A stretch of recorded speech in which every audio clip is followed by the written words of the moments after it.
committee. That was a collective reading session. And now we are having a second session on Sudhir committee, for which we have invited our esteemed guest, Professor Dr. Amirullah Khan, who is an adjunct professor at Murray Channa Reddy Institute of Human Resource Development and also in ISB and in Nalsar. I welcome you here, sir. Over to you. Thank you very much, Ras. Thank you very much. Welcome all of you. I'm here to talk to you about the special report that was commissioned. It was 5 years ago that the Chief Minister had announced that he is going to conduct this study. It was 7 years ago that he announced that he wants to give 12% reservation to Muslims in Telangana. Now, the background to this is that I was called in to join this committee in 2016. The commission was discussed in 2015. It was set up early in 16, but I came in. When I came in, it was headed by a very senior IAS officer, Mr. G. Sudhir, who retired as the Chief Secretary of Andhra Pradesh, and he was the chair. One absolutely wonderful, fine gentleman. Along with him was one Mr. M. A. Bari, who's educationist, and the two of us who were trained by Abu Saleh Sharif in the Sachar committee, Professor Abdul Shaban and me. We were called in. I was in Delhi, Shaban was in Bombay, and we were asked to join this commission so that we could start work on this. May I also request everybody to go on mute, please? Can you go on mute?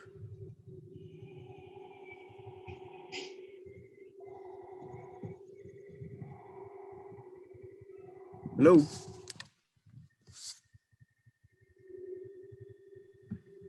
Yeah, hello? Yeah, can you put everybody on mute, please? Okay, right. There is some disturbance.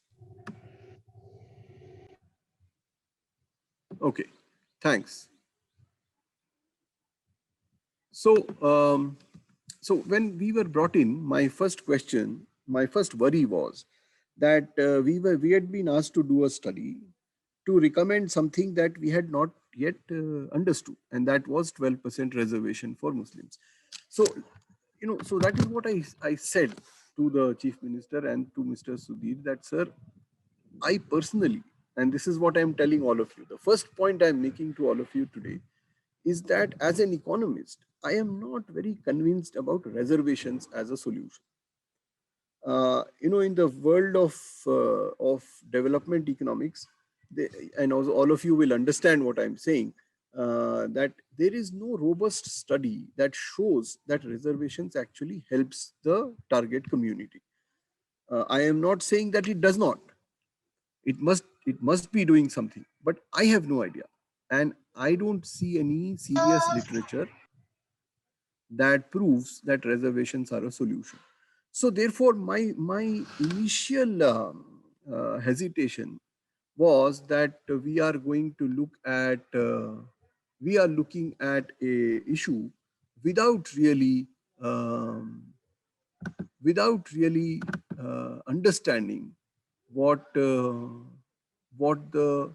situation was and what the solution was. So what we said right in the beginning was, sir, that we are not very clear about the reservation issue. He said that, look, what can I do? I have announced the reservations, so you have to help me. We said, look, we will do this study. We will find out what is the problem with Muslims in Telangana. What the solution is to that problem is up to you. It is a political issue. It's not an academic issue. The academic issue is to find out what the problems are. So we looked at the state of Telangana. This is how the state of Telangana looked before it was divided up into 31 districts. There are 13 districts, and you will see those dark brown patches where you will see the Muslim population, and you will see that almost all Muslims in Telangana live in Hyderabad and Rangareddy. There are very small pockets outside, a little pocket in Adilabad, a little pocket in in Nalgonda, a little pocket in Khammam. But basically, all Muslims live in uh, Hyderabad and Rangareddy. To give you an idea, out of the 6 million or 60 lakh Muslims in Telangana, 45 lakh live in the Twin Cities and around. So the the problem of the Muslim is really geographically very concentrated, right? If you look at this, you will find that this is what we are saying as the issue that we are looking at in terms of how we are going to how we were going to attack this problem. So what did we do? What we did in the Sudhir Commission was that we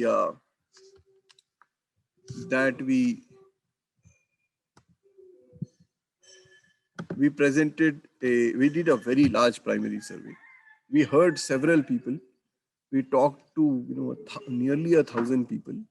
We requested some of the major academics to give us their insights, and therefore we submitted a recommendation to a very large advisory board that we had set up. It was a very long exercise. We took nearly 3 years to do this. And what did we find? And that's what I want to tell you. Firstly, that in education, Muslims were lower than every other community. Second point is that enrollment comes down dramatically for higher levels of education. You must understand what I'm saying here is what the Sudhir Commission found out, that at the primary level, all Muslims go to school. The enrollment at the primary level is the same. But as you get into college, it just tumbles down like nobody else. Very, very few graduates, very few professionally qualified Muslims. So the recommendation we made on education was that everybody should get a scholarship. That if the reason for not studying is money, then that problem can be very easily solved. If you delay giving scholarships, or if you do not release budgets, then students just get discouraged. If they can't pay fees, they will never come back. The second thing we said was that we need a large number of high schools and junior colleges for girls through English medium. Because you see, the girl enrollment was high in school and then it drops off in junior colleges. We said that we should have, wherever there is high Muslim population, government schools should be established. Now, why did we say that? We found that between Muslims and non-Muslims, the Muslims trust the government schools more than the non-Muslims. The non-Muslim trusts the private school. The Muslim trusts the government school. There are a lot of places where there are only primary schools. And what happens there is that, in some village in Adilabad, for example, there is a primary school. All the Muslim boys and girls go there. The secondary school is 11 kilometers away, which means that 90% of those children have to drop out after the primary school. So because secondary schools are so few, we have lots of primary schools. Primary school, the supply is not a problem, but we have very few secondary schools. Simple logic says that the number of secondary schools should be equal to the number of primary schools. But we have 1/4 the number of secondary schools, and that is why 75% drops out. It's a very mathematical proportion. And we need to improve the quality of education. Education, we emphasize that there should be a option where students are given English medium education, but Urdu is very important for most Muslims in Telangana. Madrasa teachers should be trained. Number of schools should be increased. Urdu teachers have to be appointed because several schools do not have Urdu teachers. And let us recognize madrasas as schools. Why can't madrasas produce children who can go and take the 10th class exam? There was no reason for not being able to do that. We should, enable them to set up science and maths labs. We should have new ITIs. Existing ITIs are very outdated. We went and saw a number of ITIs where they teach the same thing that we were taught, when I went to engineering college and did my workshops in 1983-84. That same outdated, useless equipment for welding and lathe machines are what we run in our ITIs in most of our places. Urdu medium schools should teach English and Telugu. And we said that where Urdu teachers are concerned, the reservation for SC/ST doesn't make any sense. We found several places where midday meal schemes are not implemented, particularly in madrasas. And midday meal should be local to the local population. You can't serve a midday meal that is served in Gujarat or in Rajasthan to communities in Telangana. With all this Hindutva and vegetarianism and so on, most midday meals have become very dal oriented. Here, students are very willing to and actually want to eat egg and meat, and they should be provided that. Higher education, we said that higher education needs scholarships because higher education needs a lot more students. Skill development should be required. We looked at CETWIN, accreditation by government things. We should say that, this is what we have said. And then we came to health. So basically in education, what are we saying? In education, we are saying that there is no problem in primary schools. A lot of Muslim children go to primary schools. There is a huge problem in colleges. Nobody goes to college. The proportion in primary school, about 97% of Muslim children go to primary school. In college, it's 3%. So that is the huge drop, and that is what we should do by encouraging people to go to college by giving them as many scholarships as they require. Then we went to health, and health we found a strange thing. Health we found that if we look at mortality rate among infants, बहुत छोटे बच्चों की health अगर आप देखें तो मुसलमान health in strangely is better than non-Muslim health. But as we go from urban to rural, the infant mortality becomes very high. This is a secular phenomenon. This is not just to do with Muslims. The interesting thing we find is that in all of Telangana, children between 6 months and 5 years of age, they are very anemic. And this is not just Muslims, everybody. That is what we have to tackle. In most Muslim families, you have very high level of anemia. And that is something that we must be able to tackle. At that time, the scheme was the Rashtriya Swasthya Bima Yojana. We said it should reach to everybody. Vaccination rates, which are poor in some areas, have to be increased. We should collect weight at birth and monitor the same, because you see, weight and height are the two indicators of health that are very simple to measure. We also argued that there should be more Unani doctors. Health insurance, a lot of people complain that they suffer from blood pressure and diabetes, and that is not included in health insurance schemes. A lot of Muslims stay in very crowded areas. There are no parks and playgrounds. And that is why it is very critical to build parks and playgrounds in Muslim areas. We often emphasize on building schools and hospitals, but we do not emphasize on building open playgrounds. See, a lot of Muslim population, even one generation ago, was accustomed to live in areas where there were large parks and playgrounds. A lot of Muslim athletes and players came up because there were parks and playgrounds nearby. Now there are none. And that is showing in the health of that community. And the important point is that a lot of slum children develop diseases like cholera and diphtheria and diarrhea because of very poor quality of drinking water. And the quality of drinking water in most urban areas, including in Hyderabad, is abysmal. These are very poor people. They can't afford to boil their water. They have to be provided good quality drinking water. Then we move to economy. Again, not surprisingly, most Muslims are engaged in self-employment. Mostly in non-agriculture sector. The number of Muslims in agriculture is close to zero. Casual workers are very high. And because of very poor labor legislation, these workers are very vulnerable. They can be thrown out at any time.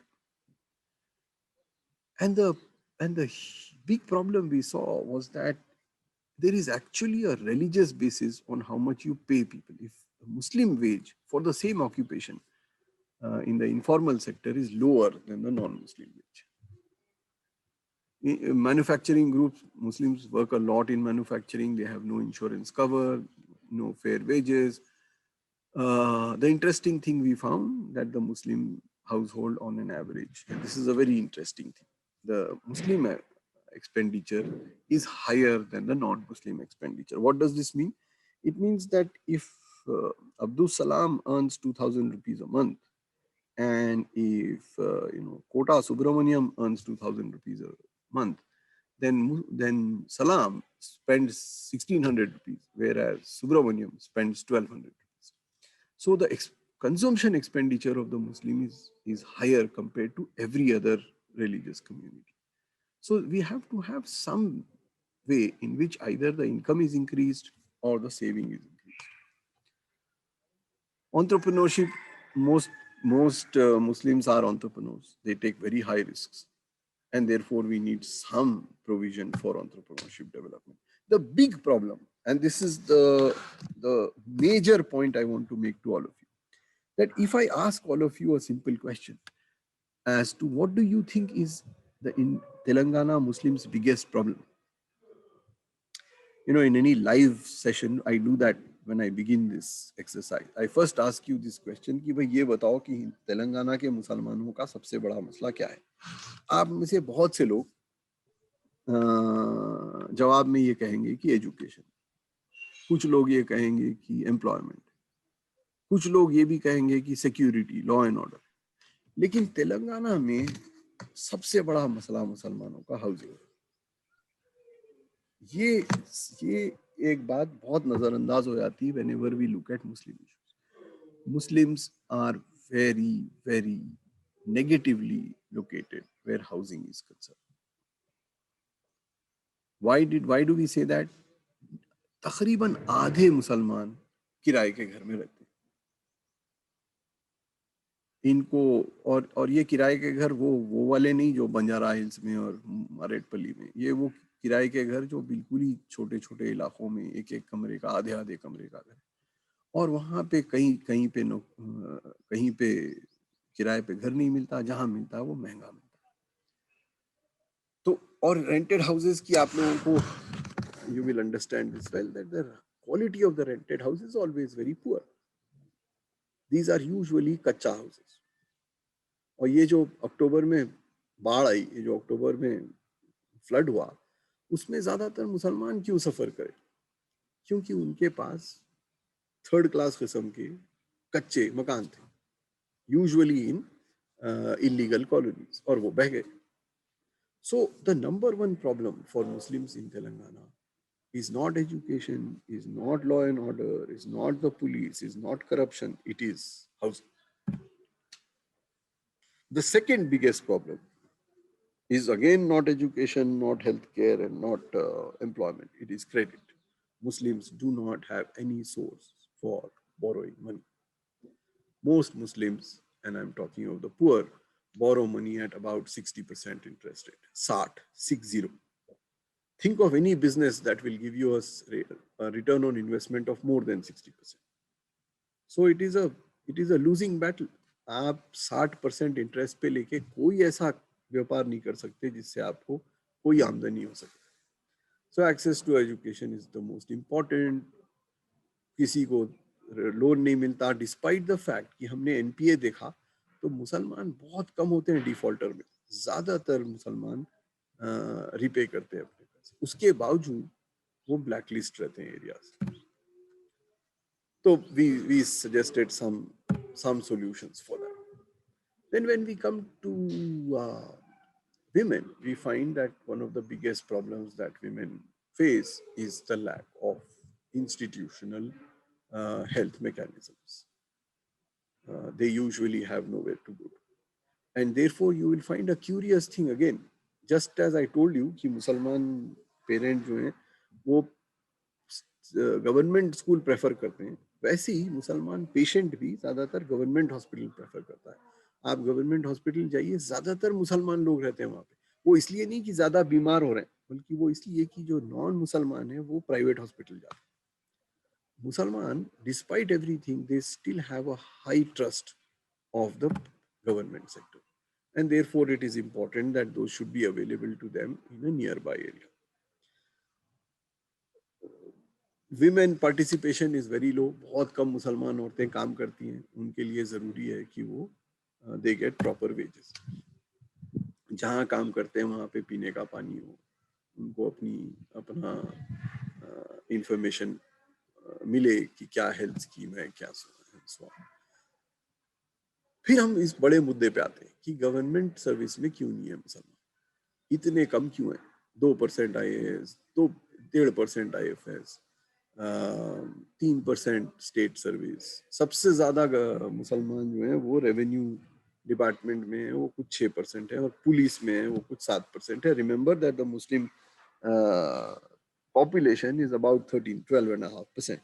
तो in the सबसे ज्यादा इन municipal corporation में, revenue में और police में सबसे ज्यादा है, वहां पे भी 6% है. तो ये क्यों है कि गवर्नमेंट नौकरियां, प्राइवेट नौकरियां तो समझ सकते हैं, लेकिन गवर्नमेंट नौकरी क्यों नहीं मिलती. उसके लिए हमने 2-3 रिकमेंडेशंस किए थे कि हर डिपार्टमेंट को चाहिए कि वो एक्सप्लेन करे. ये एक इक्वल अपॉर्चुनिटी कमीशन की बात हमने की थी कि हर डिपार्टमेंट ये एक्सप्लेन करे कि अगर आपके पास 12% मुसलमान नहीं है तो क्यों नहीं. ये हर साल हर गवर्नमेंट को, हर डिपार्टमेंट को इस बात का जवाब देना चाहिए. और ये जो है ये बड़े आसानी से हम कर सकते हैं. हमने कोचिंग सेंटर वगैरह की बात की. The big point that we made was that there are all these things that can be done कि जहाँ पे मुसलमान गरीब है वहाँ पे पॉवर्टी एलिविएशन मेजर हो. जहाँ रूरल एरियाज में जहाँ पे मुसलमान हैं उनके पास ज़मीन नहीं है, उनको थोड़ी सी ज़मीन दी जाए. तो गवर्नमेंट सबको देती है, तो मुसलमानों को क्यों नहीं. माइनॉरिटी स्टडी सर्कल्स होने चाहिए और माइनॉरिटी वेलफेयर डिपार्टमेंट थोड़ा सा बना होना चाहिए. एक एजुकेशनल हब, हमारे पास तेलंगाना में कई एजुकेशनल हब्स हैं. एक एजुकेशनल हब हमने रिकमेंड किया था कि मुसलमानों के लिए भी हो. उर्दू हर गवर्नमेंट स्कूल में अवेलेबल हो as a second language. Urdu officer हो, उर्दू लाइब्रेरीज हो, सो ऑन. तो ये थोड़े से एक्स्ट्रा हमारे रिकमेंडेशंस थे. तो ये मैं यहाँ पे खत्म करता हूँ बात. आपने देखा होगा कि हमने जो है रिजर्वेशन की बात नहीं की. हालांकि जब हमने प्रेजेंट किया तो हमने ये कहा कि 12% मुसलमान हैं तेलंगाना में. 12 के 12% को रिजर्वेशन की जरूरत नहीं है. इनमें से कुछ ठीक ठाक है, तो 2-4 कास्ट हैं जो ठीक है. बाकी लोगों को आप, तो हम लोगों ने जो कैलकुलेट किया वो ये किया कि 15% मुसलमान तेलंगाना के ठीक ठाक हैं. they are middle class and above. 85% are very poor, and therefore we should give reservations to those 85%. 85% का reservation का मतलब 12% नहीं बल्कि 9%. So we recommended कि अगर reservation देना है तो 9% दें. As I said, I kept quiet because I don't know if reservations is the answer. इसीलिए मैं खामोश रहा. But the committee recommended कि 9% reservation होना चाहिए. We said कि कच्चे घर जिसके हैं उनके पक्के घर होने चाहिए, और हर जगह हर मुसलमान को लोन मिलना चाहिए at the regular 8%, 10%, not at 50-60%. तो ये हमारे छोटे मोटे सीधे साधे रिकमेंडेशन से. जो सबसे बड़ी रिकमेंडेशन फौरन ही इम्प्लीमेंट हुई वो कि गवर्नमेंट ने स्कूल बना दिए. 200 तकरीबन 200 स्कूल है अब Telangana minority residential schools. Government ने हर जगह उर्दू पोस्ट अनाउंस किए, हर कलेक्टरेट में उर्दू पोस्ट है. तो रिकमेंडेशंस जो हमने किए थे उसमें से, और ये भी प्रॉमिस हो गया और ये भी दे रहे हैं कि जो 2 बेडरूम और 1 बेडरूम है उसमें कम से कम 20% एलोकेशन मुसलमानों को होना चाहिए. तो हमारी ये 3-4 रिकमेंडेशंस तो फौरन एक्सेप्ट हो गई. रिजर्वेशन वाली issue could not be accepted because reservation का इशू बड़ा तगड़ा इशू है. रिजर्वेशन पे मैं आपको क्विकली बता दूं कि हमारे पास 4% रिजर्वेशन है 15-16 साल से, और उस 4% पे भी कोर्ट ने सवाल उठा रखा है. कोर्ट पे it is still the battle is still going on, and it is unlikely that the court will give a judgment in favor of that. वो ऐसे ही टालते रहे वो अलग बात है, जैसे कि टाल रहे हैं इतने दिनों से, लेकिन उस 4 को 9% करने में शायद वो कभी सक्सेसफुल नहीं हो, क्योंकि कोर्ट का एक बड़ा दो सिंपल रूल है. एक रूल ये है कि 50% से ज्यादा नहीं होना चाहिए टोटल रिजर्वेशन, एंड सेकेंडली कि अगर कोई नई ग्रुप को रिजर्वेशन में इंक्लूड करना है तो they have to prove a few criterion. वो एक जजमेंट था, इंदिरा साहनी का जजमेंट 1993 का, उसमें कोर्ट ने कहा था कि एक 7-8 बिल्कुल ऊट पटांग किस्म के कंडीशंस हैं, अगर वो अवेलेबल हो तभी रिजर्वेशन दिया जा सकता. वो मुसलमानों पे लागू नहीं होते. इसीलिए मुसलमानों को रिजर्वेशन मिलना in this current context, in any case, जब अगर स्टेट गवर्नमेंट रिजर्वेशन देगी तो central government has to okay it, और ये सेंट्रल गवर्नमेंट तो हरगिज नहीं ओके करने वाली है. तो इतनी बातें थी सुधीर कमीशन की. I just wanted to take you very quickly through this so that you get a snapshot of what the commission said. Commission तो मैं समराइज इस तरह करूं कि सुधीर कमीशन 4 मेंबर कमीशन बनाया गया था. सुधीर कमीशन का स्टेटेड ऑब्जेक्टिव था कि वो स्टडी करे socio economic conditions of Muslims. Unstated objective ये था कि वो रिकमेंड करे 12% रिजर्वेशन. हमने स्टडी किया extensively and we recommended 9% reservation. And on the socio-economic conditions, we said that the Muslims are lacking in everything. However, relatively, they lack the most in housing, second in credit, third in education.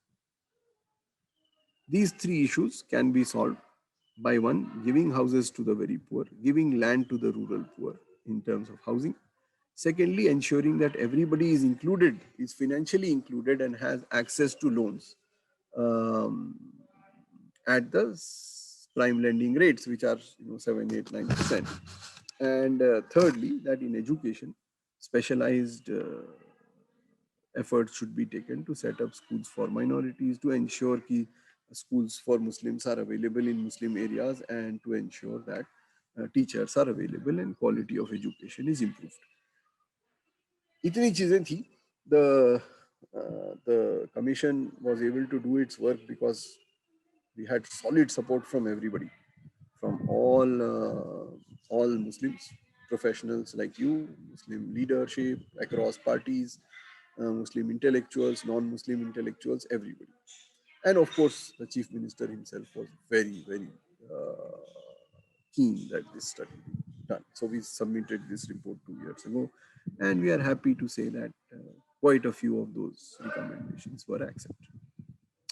Here is where I will stop, because I want you to let me know, report to ek 200-250 page ki hai. It is available on various websites. You can see it whenever you want to. It is a good report because it gives you the most updated information on Muslims. So you can read depending on what your interest is. अगर आप में से किसी को health पे interest है तो आप हेल्थ का चैप्टर पढ़िए, स्किल का चैप्टर पढ़िए, तो वो बड़ा आसान है. लेकिन out of that, if there are any questions that you have or any doubts you may have, I'll be only too happy to address them.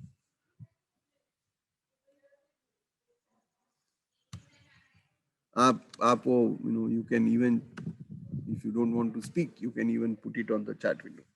But please feel free to ask any question.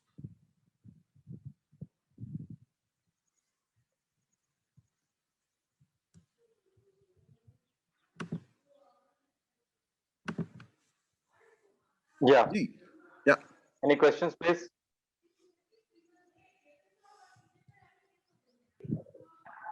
Assalamualaikum. Am I audible?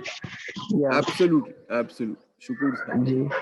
So आपके पूरे presentation के दौरान I was thinking, like my question is, आप लोग का जब study चल रहा था, did you notice कि ये जो present situation है Muslims की, उसमें जो है इनका जो है unwillingness to come up of their present status, how much role is this part playing? I mean, is it only due to lack of resources or also their unwillingness to come up? Okay Junaid, आपका सवाल reservation का I will just answer, but Shukur sahab, you no, ये थोड़ा सा मुश्किल सवाल है आपका, and but let me try and answer it as honestly as I can. इसके दो जवाब हैं। एक तो is a answer that I will give you as an economist. You know, you heard my introduction, I am an economics teacher, मैं economics पढ़ाता हूँ हर जगह। तो that is my my bottleneck कि I always speak Okay. from my economics literature point of view.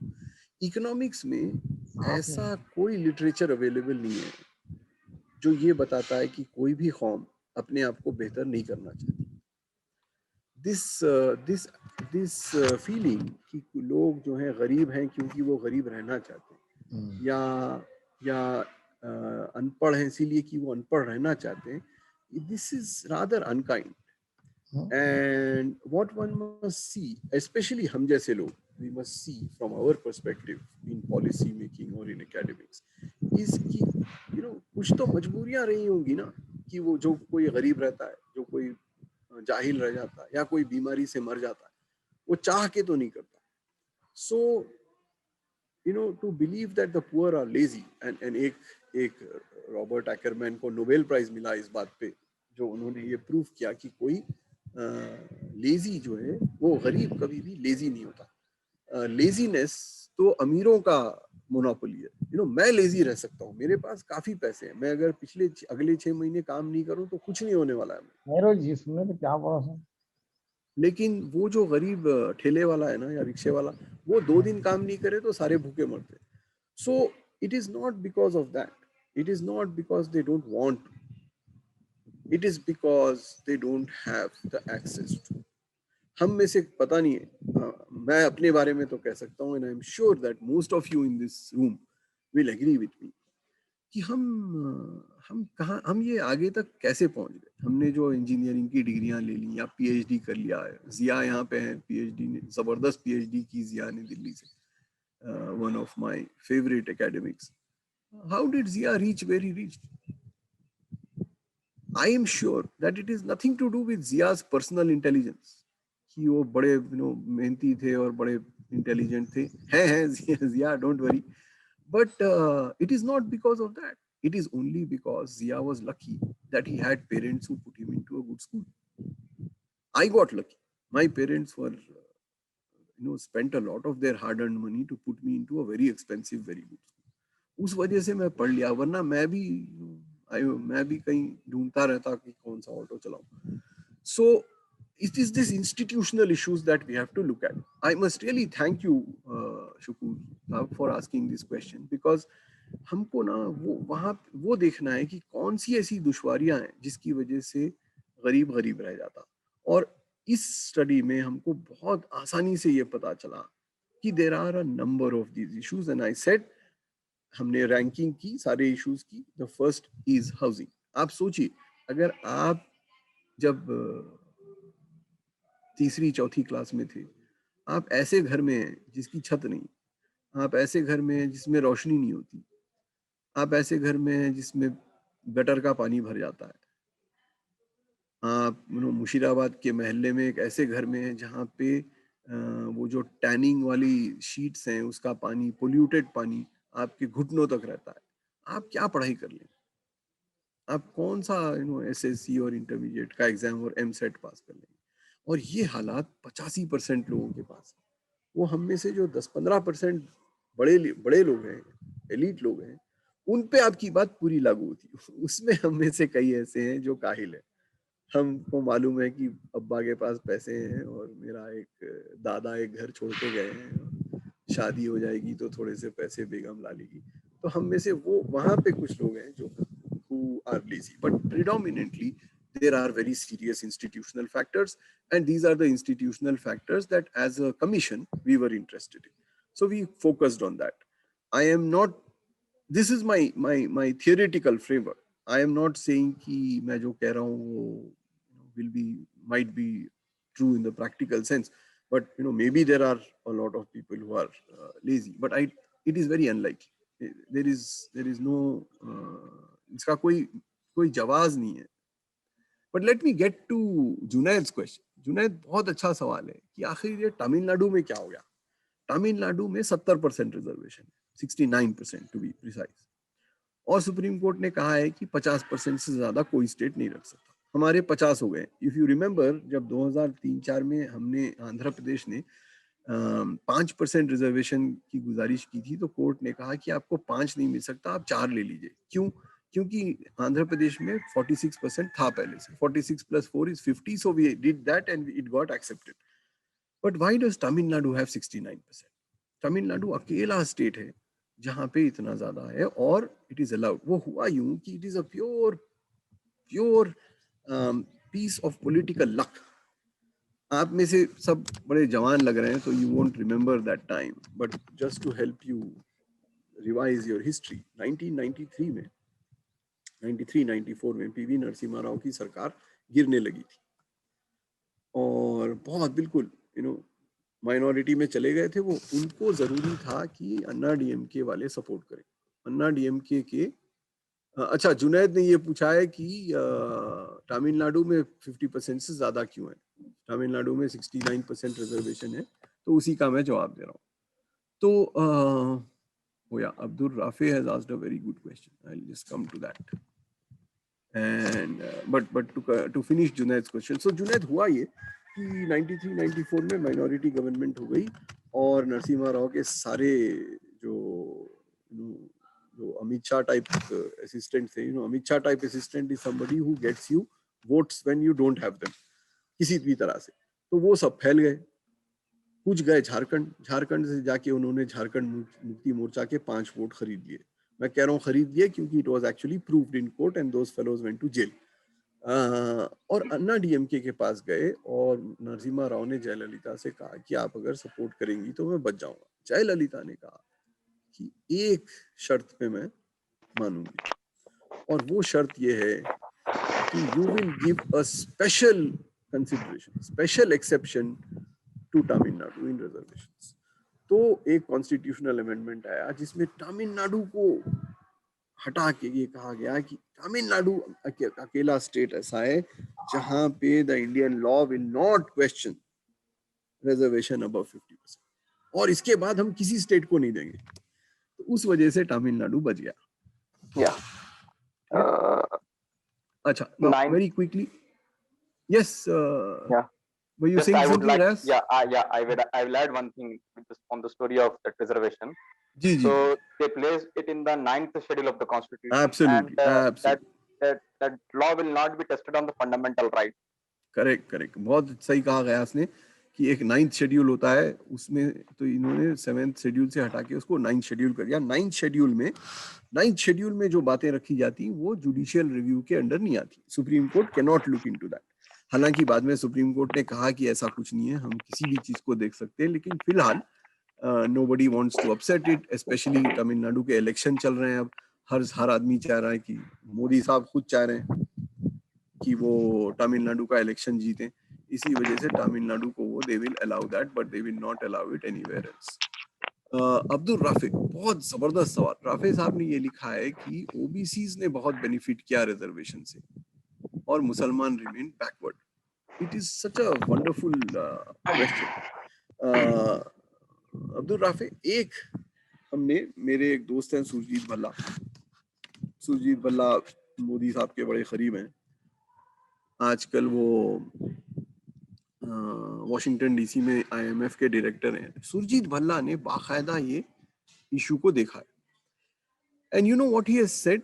He has said that in the 1980s, ये आप लोग सब बड़े गौर से सुनिए, बहुत इंटरेस्टिंग बात है. और ये सुरजीत भल्ला का ये पेपर आप में से जो पढ़ना चाहें जरूर पढ़ें, बहुत अच्छा पेपर है.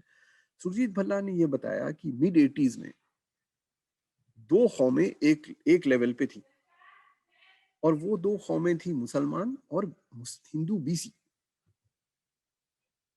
राइट? टॉप पे था हिंदू अपर कास्ट, ब्राह्मण, क्षत्रिय वगैरह. उससे ऊपर था Sikh and Christian and Jain. बीच में Hindu, OBC and Muslims, upper caste Muslim, they were at the same level in 1985. उसके बाद क्या हुआ, जो अब्दुल राफे कह रहे हैं, रिजर्वेशन लागू और ओबीसी को रिजर्वेशन मिलने लगा। And Surjeet Bhalla calculates that the amount of benefit it gave to OBCs is exactly equal to the loss for the Muslims. हमने रिजर्वेशन में, ओबीसी मंडल रिजर्वेशन में हमने बड़ी साफ साफ क्या किया, मुसलमानों से लिया और ओबीसी को दे दिया। चुनांचे जब 20 साल बाद सच्चर कमेटी आई तो उसने क्या कहा कि सबसे ऊपर अदर माइनॉरिटीज हैं, पारसी, सिख, जैन, उसके नीचे हिंदू अपर कास्ट है, उसके नीचे हिंदू ओबीसी है, उसके नीचे एससी है, उसके नीचे मुसलमान है, उसके नीचे एसटी है। तो इन दोस 20 years the Muslim upper caste and the Muslim OBC actually went down and joined the scheduled tribe. So you are absolutely right that what it did, reservation did was, OBC reservation, it certainly harmed Muslims. Now, did it benefit the OBCs? ये पता नहीं. How many OBCs did it benefit? We don't. It certainly benefited OBCs like Mulayam Singh Yadav and Lalu Prasad Yadav and Narendra Modi. ये सब OBCs हैं, they did very well. But has the whole lot of Hindu OBCs done very much better? अभी भी Hindu OBC और upper caste में बहुत फर्क है. So you are right, and thanks for bringing up that issue. Abdul Munim, ghettoization, it is a huge problem. He is asking, is ghettoization of Muslims a problem? Is it it's a huge problem. कहीं पे forced है, कहीं पे it is voluntary. You know, अगर आप हिंदुस्तान में ghettoization का index बनाए, what is a ghettoization index? आप समझ गए होंगे कि वो शहर जहाँ पे ज्यादातर एक एक कौम एक एक घेटो में रहती है, खुसूसन मुसलमान जो गरीब घेटोज में रहते हैं। तो एक और बड़ा अच्छा पेपर था, उसमें एक्चुअली मेजर किया गया कि कौन से हमारे शहर हैं जहाँ पे घेटोइजेशन सबसे ज्यादा है। तो you know which is the city with the biggest घेटोइजेशन of Muslims in India? It is Ahmedabad. Absolutely right. But what is the second? Hyderabad. Absolutely Hyderabad. सारे मुसलमान नदी के उस तरफ रहते. You know, the most secular city जहाँ पे मुसलमान हर जगह फैले हुए हैं is जयपुर. दिल्ली घेटोइज्ड है, बम्बई घेटोइज्ड है. तो घेटोइजेशन, एक तो हमारा मुल्क ही ऐसा है कि हम रेसिस्ट बहुत हैं. हम अहमदाबाद में घेटोइजेशन इसलिए ज्यादा नहीं है, इसलिए भी ज्यादा है क्योंकि गोधरा के बाद हुआ, लेकिन उससे पहले भी घेटोइज था. वो क्यों? क्योंकि अहमदाबाद में हर कास्ट अलग महल्ले में रहती, not just Muslims. So wherever there is more casteism and more racism, there is ghettoization, and it is a huge problem for Muslims. अब तो गुजरात में कानून है कि अगर मुसलमान कोई नॉन मुस्लिम महल्ले में घर लेना चाहे तो collector has to give permission and no collector will give permission. So that is this. Then yeah, is there any follow-up mechanism set up by Sudhir Commission? Sorry Masood, none. हमने recommend किया था कि there should be a follow-up mechanism. We had said कि एक आप equal opportunity cell बनाइए जहाँ पे 4-5 लोग रहेंगे, वो हर एक से जाके एक सवाल करेंगे कि भाई आपकी ऑर्गेनाइजेशन में 12% मुसलमान हैं या नहीं है, आपकी ऑर्गेनाइजेशन में 6% एसटी है या नहीं है, आपकी ऑर्गेनाइजेशन में 45%, 49% औरतें हैं या नहीं है. अगर नहीं है तो क्यों नहीं है? आप प्रूफ कर दीजिए कि क्यों नहीं है. You don't have to have, you can very well say कि सर 12% ने अप्लाई नहीं किया. अब आप DRDO जाएं या माइक्रोसॉफ्ट चले जाएं, उनके पास 12% मुसलमान नहीं है, तो they can very well prove that sir ये देखिए 25 लोगों ने अप्लाई किया था, 23 को हमने ले लिया. लेकिन ये सवाल किसी को पूछना चाहिए, उससे डिस्क्रिमिनेशन कम होगा. See, the question, overall question is that do Muslims suffer from deprivation or do they suffer from discrimination? Let me repeat this question. Do we suffer from deprivation or do we suffer from discrimination? The easy answer to give is both. And that is most probably true also. So deprivation का तो कुछ किया जा सकता है. Discrimination का has to be an institutional answer. Asma, very good question. How can NGOs or associations who can help educate and eradicate poverty? You know, ये सवाल अक्सर किया जाता है मुझसे, and my honest answer there is that some of you are doing fabulous work. I know that some of you are doing a lot of work. यहाँ पे कई नाम मैं जानता हूँ जो बहुत अच्छा काम कर रहे हैं, एजुकेशन में कर रहे हैं, हेल्थ में कर रहे हैं, एम्प्लॉयमेंट में कर रहे हैं, लाइवलीहुड में कर रहे हैं. The only answer to your very fundamental question is कि आप लोग जो भी कर रहे हैं ना, उसको दुगना कर दीजिए. अगर आप 10 लोगों को पढ़ा रहे हैं तो 20 करिए. अगर आप 200 रुपए दे रहे हैं तो 400 दीजिए. I can't think of any other answer. You see, the trouble that has happened in India post Modi is that the NGOs have got marginalized. और आप लोग थोड़े से महफूज हैं तेलंगाना में, लेकिन बाकी मुल्क में the word NGO has become a bad word. The government has almost decided to stop them. 20-25 हजार NGOs बंद हो गई. FCRA permissions are being taken away. Entire corporate social responsibility budgets are being diverted to COVID, statues, PM cares. So it is a tough time for NGOs. So those of you who are running NGOs, and if you're and you're doing it well, please ensure that your scope gets widened as much as you can. You know, घर अगर बना सकते हैं घर बनाइए, loan दे सकते हैं loan दीजिए, अगर एजुकेशनल लोन दे सकते हैं वो दीजिए. I know that you're doing it, so I don't have anything much to add there. It is, I can only say that we have to do more of what we are doing. Masood, MWD I hope is Minority Welfare Department. Ji, Minority Welfare Department. Yeah, so here, by the way, by now you must have understood that I am not a very sensible chap. You know, I give you very weird answers. So I'll give you one more weird answer. And the weird answer that I have is to Masood's very important question is that I don't think we need a minority welfare department. And I'll tell you why I'm saying this outrageous thing. मुझसे अक्सर लोग पूछते हैं कि minority budget कितना होना चाहिए.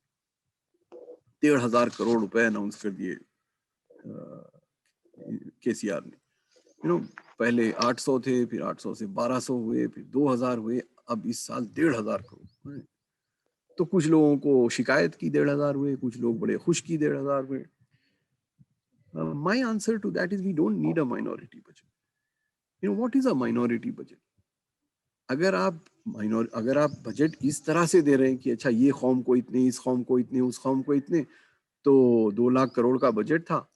2 lakh crore budget का 12% होता है 24,000 crore. That is what you should do. But that is not how you do budgets. कितना बजट होना चाहिए मुसलमानों? My argument is that we do not want a budget for Muslims. We don't want the revenue minister announcing in the budget session कि अगले साल हम इतने खर्च करेंगे. नहीं, हमको चाहिए कि finance minister announce करे कि पिछले साल हमने इतने खर्च किए मुसलमानों पे, और वो figure should be 24,000 crores. Because we deserve 12% of every budget that is spent. Lighting पे अगर 1,000 करोड़ हो रहे हैं तो 12% मुसलमानों को होना चाहिए. 12 irrigation पे हो रहे हैं तो 12% मुसलमान. तो हमको we need a post facto institution that does a budget analysis and shows to the public, to government, that every community has got its due. It should show कि 2 लाख करोड़ रुपए में 1 लाख करोड़ रुपए औरतों पे खर्च हुए. That is how budgeting is done anywhere in the world. Otherwise, what will happen is यही होगा कि केसीआर साहब अनाउंस करेंगे कि इस साल में 2 लाख लोगों को इफ्तार करा और इस साल में 3 खबरस्तान बना दूंगा. You know, minority welfare की अगर आप activities देखें, what do the minority welfare department do? एक खबरस्तान, शादी खाने, एक स्कीम है ऊट पटांग called शादी मुबारक. You know, और इमामों को और मुअज्जिन को तनख्वाह देना. My question is, ये जो पर्सनल काम थे, ये स्टेट के काम कब से हो गए? ये गवर्नमेंट के काम कब से हो गए? हमारे पास गवर्नमेंट की जिम्मेदारी कब हो गई तनख्वाह देना इमाम को? हम अपने महल्ले के इमाम को तनख्वाह नहीं दे सकते 4,000, 5,000, 10,000 रुपए? अगर हम नहीं दे सकते तो हम उस मस्जिद को बंद कर लें. Why are we depending on the state? Otherwise, this is what the state will do. It will tell us कि हमने 10,000 लोगों को लुंगियां बांट दी Ramzan. And for that, and we are not able to do 20,000 because हमारे minority welfare department में 4 officer. और अगले साल हम 2 और को अपॉइंट करके बोलेंगे कि 50% बढ़त हो गई. So we don't want. I think that we should all, like we did with Hajj subsidy. You remember 600 crore रुपए की Hajj subsidy होती थी central government. We said कि भाई नहीं चाहिए because it is not right for us to take government charity and go for Hajj. Similarly, it is not right for us to take government charity and build a mosque or build a कब्रस्तान और हम किसी गरीब को इफ्तार कराएं. वो हम कर सकते हैं, वो हम करेंगे. आप स्कूल बनाइए, आप दवाखाना बनाइए, आप स्टेडियम बनाइए. That is where it matters. Okay, so is it safe to consider subcaste among Muslims and play out? Yes, Abdul Munim, you know, ये बड़ा मुश्किल सवाल है यार कि हमारे सब कास्ट है नहीं है कि बड़े दिनों तक मुसलमान और मैं खुद उसमें शामिल हूँ, हम सब यही कहा करते थे कि अरे हमारे पास कौन से कास्ट पे. ये impact of pan Islamism हो सकता है. हम sorry about that, recognizing that. We say कि हम तो एक ही सफ में नमाज पढ़ते हैं भाई, महमूद और अयाद. लेकिन the reality is different. आज भी देखिए आप वो छोटा गोश्त, बड़ा गोश्त, फलाना ढिमका, क्या क्या नहीं है. शादियां नहीं करते हम intercaste. So we should appreciate. I mean, I am saying this to you all because इस group में कोई, you know, everybody is a set of people who have lived life professionally, and to hide things under the carpet is you know, तो हानिकारक है, as the Hindi word says. Junaid, 85% need for reservations, so what can be the base? A very good question. You know, reservation का ये बड़ा मसला है भाई कि अगर हम reservation दें तो किसको दें, कौन होगा जो हकदार होगा. ये नरेंद्र मोदी साहब का एक बड़ा ऊटपटांग रिजर्वेशन आया, 10% रिजर्वेशन फॉर एवरीबडी. और माय क्वेश्चन देयर वाज कि सबको रिजर्वेशन दो तो वो रिजर्वेशन नहीं होता भाई. How can you call it a 10% reservation for economically weaker section? There has to be some identifiable characteristic. Now 85% is poor in Telangana. 85% of the Muslim is poor. So very simply, if we have to give reservations, remember my first and my second and my third point that reservations is not a solution. But if we have to give reservations, then it would strictly be on income. अब उसमें कुछ लोग झूठ बोलेंगे. There is nothing we can do about that. That is what happens everywhere. कि you know, या फिर वो पटवारी के पास से सर्टिफिकेट लाएं कि भाई मैं सैयद नहीं हूँ, मैं पठान नहीं हूँ, मैं शेख नहीं हूँ, जो भी अपर कास्ट है हमारे वो सब हम नहीं है, इस वजह से हम हकदार हैं reservation. So in any case, that is what has happened in other reservation cases.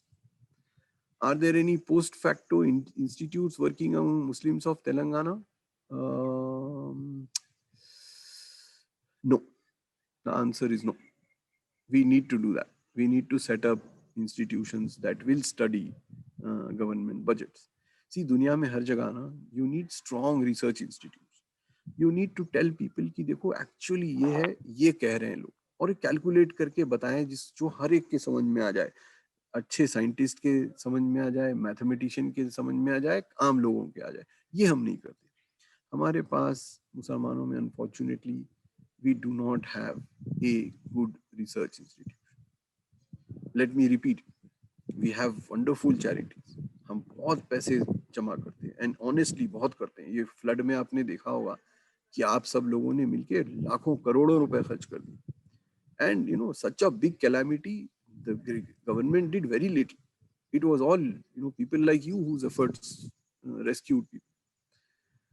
लेकिन हमारे पास कोई ऐसा रिसर्च इंस्टीट्यूट नहीं है मुसलमानों जो ये कह सके कि देखो भाई this is how things are planning out. This is what government is spending money on. This is what it's not spending money on. Like, you know, 5-6 साल से माइनॉरिटी बजट है. हम आज भी नहीं कह सकते कि इस माइनॉरिटी बजट से क्या फायदा हुआ मुसलमान, कितने पैसे कहाँ गए, and that information is available in the public domain. If we just do that, we will find कि ज्यादातर पैसे शादियों करने में गए. शादी मुबारक. मैंने एक बार चीफ मिनिस्टर से कहा था कि सर आप 1 लाख, वो जब 50,000 देते थे, मैंने कहा 50,000 रुपए दे रहे हैं लड़कियों को शादी करने के लिए. तो he said, yeah, it's a very good scheme, it is very successful. I said, sir, I have a small alteration to that if you accept. He said, what? I said, sir, आप 1 लाख रुपए दीजिए शादी नहीं करने. He laughed. He burst out laughing. I said, sir, what is your objective? Do you want every Muslim girl to get married at 18? That's exactly what is happening now. 18 साल की होते ही पैसे मिल जाएंगे, धड़ से शादी करें. वैसे ही वो बड़ा मसला है. हम सब कोशिश कर रहे हैं कि लड़कियां 2-3 साल रुक जाएं शादी के लिए. आपके लिए अच्छा है, मुल्क के लिए अच्छा है, और आप बढ़ावा दे रहे हो उसको. So we have to really think of the solution and not just the populism. Is there any scholarship for research scholars in Telangana? Yes, there is. There are some very good scholarships. All the JRF and SRF and so on are available to everybody. और वो बड़े आसान exam है. Some of us are trying to get more and more Muslims to write that exam, and we have been rather successful. बहुत अच्छी scholarship है, 50, 60, 70 हजार रुपए की स्कॉलरशिप है. तो इन सब में हम लोगों को चाहिए कि हम अपने बच्चों को भेजें. हमारे पास बहुत कम बच्चे जाते हैं PhD में, बहुत कम. It's less than 1%. So we have to send them there. We have to encourage our children कि भाई देखो हमारा जमाना और था. I don't know. Again, you guys are young, but people like me who are 50 plus. हमारे जमाने में it was, to some of us, it was important to start working early.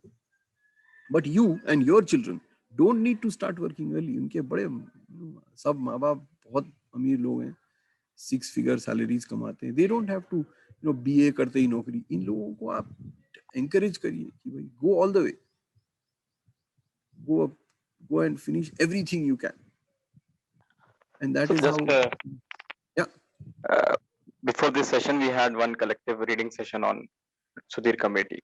Ji. So just what we have read, because there are new people here, so they will know that what HRC is doing right now. Yes. So basically हमें जो पता चला कि जो जितनी हमारी economic policies है तेलंगाना की, वो जो है सो रूरल ओरिएंटेड है.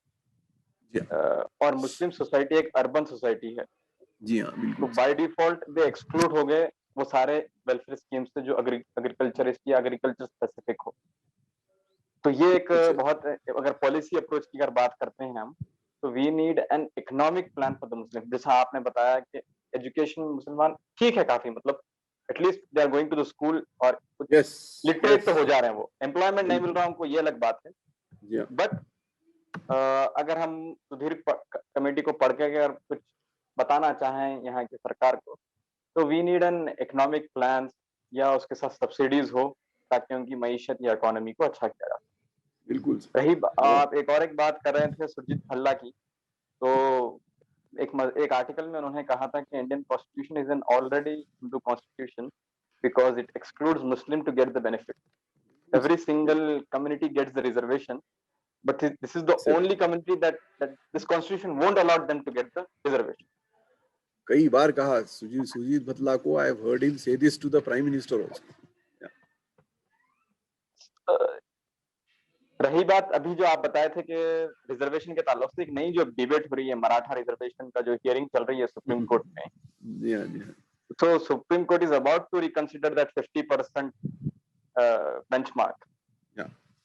So एक बात, हम जब रिजर्वेशन के, जैसा आपने कहा कि भाई रिजर्वेशन कुड बी एक प्रॉब्लम हो सकती है, बट जब कमेटी खुद कह रही है कि हल ये है और फिर ओबीसी अपने आप को डेवलप उसी से किए हैं, तो मुस्लिम इंटेलेक्चुअल या Muslim social groups should not abstain from talking this thing. So just let me come in on those two issues. One is the reservation issue. I am not saying that the OBCs did better because of reservation. We don't know. We certainly know that Muslims got left behind because Hindu OBCs got reservation. Do you understand the subtle difference there? Yeah, I got. हाँ, तो हमें ये नहीं मालूम कि उनको फायदा हुआ नहीं, लेकिन हमको नुकसान जरूर हुआ. तो हम कह रहे हैं कि भाई देखो, अगर रिजर्वेशन देते हो तो वो हमारे खिलाफ. सुरजीत भल्ला का वही पॉइंट है he is not Yes. Saying कि रिजर्वेशन देना चाहिए, ही इज सेइंग कि रिजर्वेशन की वजह से आप एक आदमी के जेब से पैसे निकाल के रॉबिंग पीटर टू पे Paul, that is not good policy. You have robbed Peter which is मुसलमान, क्योंकि वो बेचारा मजलूम कभी कुछ बोलता नहीं, तो उससे आपने लेके दे दिया. So that is the issue. Now I am saying, and I am saying I have never said, I don't say this very often in public, but because अगर reservation मिल रहा है, कोई दे रहा है reservation, तो ठीक है, we will take it. There is no harm in reservation as far as I can see. Whether there is a benefit in that or not, I don't know. It is like the co-vaccine. आजकल लोग बोल रहे हैं कि वो co-vaccine लेना चाहिए. आम खाएंगे गुठलियां गिने, वैसी बात हो गई. I am saying कि यार पता नहीं उससे फायदा हो या नहीं हो, नुकसान तो नहीं है. तो रिजर्वेशन का यही है, इसीलिए रिजर्वेशन पे ज्यादा जोर देना. And to your other question, is the Supreme Court looking at this issue? Yes, क्योंकि ये महाराष्ट्र इनके हाथ से चला गया बीजेपी के, so they are trying to get the Maratha vote back, and that is why they are looking at the reservation issue. लेकिन you see the core philosophy of BJP and RSS is not reservation. They are very much against it. तो मुझे नहीं लगता कि ये reservation का issue will continue very much further. I will not be surprised if very soon we see a cut in reservations. I will not be surprised. एक सरकार जो demonetization कर सकती है, वो कुछ भी कर सकती है. So the reservation, so basically back to the Sudhir committee, we realized that the reservation horse was a difficult horse to flog. और उसको ज्यादा हम करेंगे तो हमको कोई फायदा होने वाला नहीं है. हम ये एक जमाने में ये लगने लगा था कि अगर हम ज्यादा रिजर्वेशन की बात करें तो वो जो 4% है वो भी चला जाए. Because right now the Supreme Court is in a very bad shape. Supreme Court पे उम्मीद करना कि वो सही करेगा आफ्टर बाबरी मस्जिद, अगर कोई सोचता है कि फिर भी supreme court is an institution, I think वो बेचारा जो है बहुत ही लाचारी का घिरा हुआ है. जी जी. So I mean, great. I'm very impressed that you did a reading of that. And Yes, as I said that I am giving you a very broad view of the issue and talking about some specific issues. I think that in some sense, to summarize, what I think is that the Muslim in Telangana and the Muslim in Bangalore, in Karnataka, has done fairly well, largely because of its own efforts. इनके पास governments, हमारे पास governments ऐसी आई जो were not great help, very helpful, but they were not inimical either. तो उसमें जो हमने कर लिया by setting up some first rate institutions, अगर आप अलीगढ़ के बाहर देखें, अलीगढ़ जामिया मिलिया के बाहर, तो you will find that some of the better Muslim institutions are in these 3 states, and that is a huge tribute to the NGO sector and to groups like yours. Look at UP and Bihar and Bengal and Assam, जहाँ पे हमसे 10 गुना ज्यादा मुसलमान है. हमारे पास तो गिने चुने मुसलमान है, 45 लाख मुसलमान है हमारे पास. यूपी में 4 करोड़ मुसलमान. And look at their situation. Right? So I think we have done all right. There is a lot more to be done. And if we just, as I said, if we just do more of what we have been doing, because it is successful. When there is, all of you, those who do project management and whatever, if you find that a process is successful, you will just follow that process. Why invent a new one? So I think that we should continue that process. I think we should realize that the government is not going to be of great help. Because the government increasingly finds that providing funds or making any populist announcement for Muslims is going to lose votes for itself. So, and that is a fact in modern new India. अगर आप मुसलमानों के लिए 2 रुपए दें तो आपको 5 रुपए का नुकसान होने वाला है इलेक्शन में. So governments will be very loath to do that. The second is that governments are in any case very tightly positioned. पैसे ही नहीं है. The state government has no money. And forget the state government. The central government has no money. Central government को 12 करोड़ रुपए उधार लेने हैं इस साल, इस महीने 12 करोड़ रुपए, unprecedented.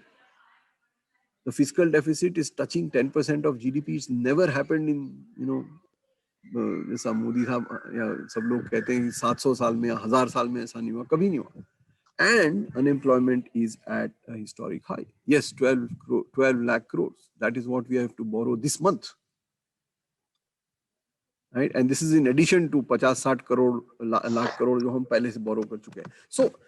So to ask for more money is, it's like, कि बाप की नौकरी चली गई, किराए के लिए पैसे नहीं है, and you go and ask for additional pocket money. I mean, it is as foolish as that. So in a way, you are saying it's time for the state to withdraw from the sector.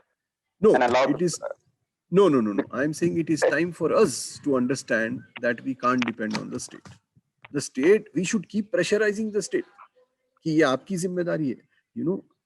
हम NGOs क्यों काम करते हैं भाई? हम NGOs सिर्फ इसलिए काम करते हैं क्योंकि स्टेट काम नहीं कर रही. A good state is one where there are no NGOs, where there is no need for NGOs. Why should an NGO go and help somebody study? Why should an NGO go and help people in floods? Why should an NGO go and stand outside Usmania Hospital और लोगों को खाना खिलाए? ये तो state का काम है ना. क्योंकि state is a failure, we are there. So we should keep pushing this. We should keep saying कि ये जो 70% kids suffering from anemia, it is the state's problem. हम solution देंगे उसका, क्योंकि हम नहीं चाहते कोई मरे, कोई बच्चा मरे, हमारा या किसी का भी. लेकिन जिम्मेदारी तो आपकी है. ये हमको बार-बार कहना चाहिए. And we should say this ideally because it is a secular problem. We should say this on a secular platform. Hunger, malnutrition, unemployment, these are secular problems. This is not only a Muslim problem. Muslim problem is housing. Muslim problem is credit.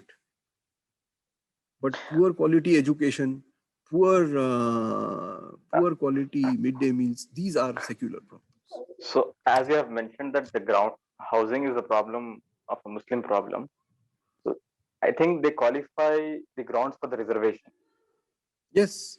So there, that's why I'm saying even there, I am not saying कि आप 20% houses जो है मुसलमानों को reserve कर दिए. आप ये करिए कि जब आपने साल भर के बाद अपना रिपोर्ट कार्ड सबमिट किया कि हमने 100 घर दिए, आप ये बताइए कि इसमें से मुसलमान को कितने. I'm doing it the other way around. You have to explain to us why you did not give 12%. Mohammad Shakur, again, आदत खराब करे जैसा नहीं होता. You see, ये एक बड़ा मसला है अपने साथ कि हमारे पास जो है अगर पैसे हम दे दें किसी को तो हमको ये शक शुबा हो जाता है कि ये अब इसको आदत हो जाएगी. एक मिनट, सॉरी फॉर इंटरप्टिंग. वो मैसेज एक्चुअली वो टाइम पे डाला था मैं when we were अच्छा. talking about government and NGO. Thank you, Shabu. Thank you. Then I will note. Very good. Saqib Mia, what are the main reasons for more consumption? Very good question.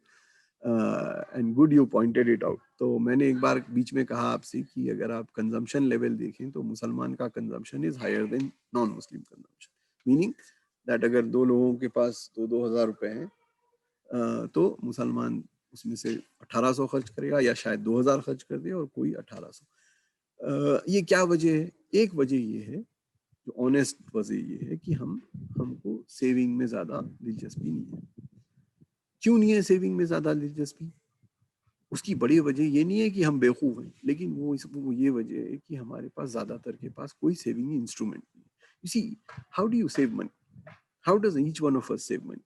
We have 10 different instruments to save money. We have a PF account, we have a GPF account, we have a life insurance policy, we have some mutual funds.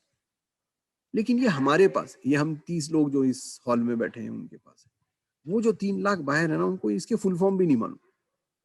उनके पास ना कोई bank account है, ना कोई mutual fund है ना. तो एक बड़ी वजह ये है कि lack of access to formal finance is what results in poor savings rate. The second reason is that the Muslim has to spend a little more because the Muslim has less access to government resources.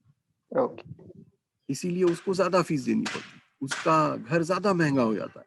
अगर कोई carpenter है जिसको 500 रुपए देना पड़ रहा है किराए के लिए, ये मुसलमान को 600 रुपए देने पड़े। जब वो प्लम्बर है वो अपने औजार के लिए इंटरेस्ट लोन लेता है बैंक से, तो वो उसको 10% पे मिल जाता है, वो मुसलमान प्लम्बर को 60% पे, इसीलिए भी कंजम्पशन है ये। और तीसरी बात जो मैं मानता हूँ जरूर, वो ये कि शायद हमने मुसलमानों में tendency to spend more is much more than others. Maybe we like to spend a little more. Maybe we are like the Punjabis in Delhi. Delhi के जो पंजाबी होते हैं ना, वो बहुत पैसे खर्च करते हैं, तो शायद हम तो ये क्या नवाबी legacy, are we carrying our legacy? नहीं, वो नवाबी लेगेसी तो उल्टी थी, हमारे नवाब बहुत कम खर्च करते थे पैसे। आपको you know the stories about the richest man in the world who dip a Usmania biscuit in chai and drink it. हम उल्टे हैं भाई। हमारा पूरा उल्टा। हम अगर नवाबी तहजीब सीख लेते ना, तो we would have been better off, I think. So thank you very much. I think I have spoken a lot, and I hope I have answered some questions. I hope I have given you some questions to think about, because मेरे पास जवाब नहीं है, and I admit it very honestly that Asma's question कि हमको क्या करना चाहिए, हमारे NGOs क्या करें. Honestly, Asma, I don't have a good answer for you. I gave you an answer, but I don't know this reason for higher consumption among Muslims. I don't know the reason most these new generation children have stopped studying. I don't know if the state is going to help us out more or less. I really don't know whether the minority welfare department will be better off with more people or not. And I certainly don't know कि reservation से वाकई फायदा होता है या नुकसान. मैं बस आप लोगों को थोड़े से सवाल देना चाह रहा हूँ. Thank you for listening to me. Thank you for all those questions. I enjoyed it a lot. I don't know about you, but आप लोग, consider it your right to ask any question at any point in time. I'm available on WhatsApp and email and so on. So as Rayas will endorse, I reply very quickly. Phone नहीं उठाता हूँ, that is my big laziness, but I reply on WhatsApp and email. So please feel free. True. So we will be concluding Thank this you session. so much. Thank you very much. Okay, I'm thankful to Professor Amirullah Khan that he engaged with us for about 1.5 hours, and hope he will be entertaining us in future also. Thank you so much. Thank you. So we conclude the session, and hopefully I will be sharing the excerpt of the Sudhir committee in our groups. Okay. Thank you, sir. Thank you everyone for your participation.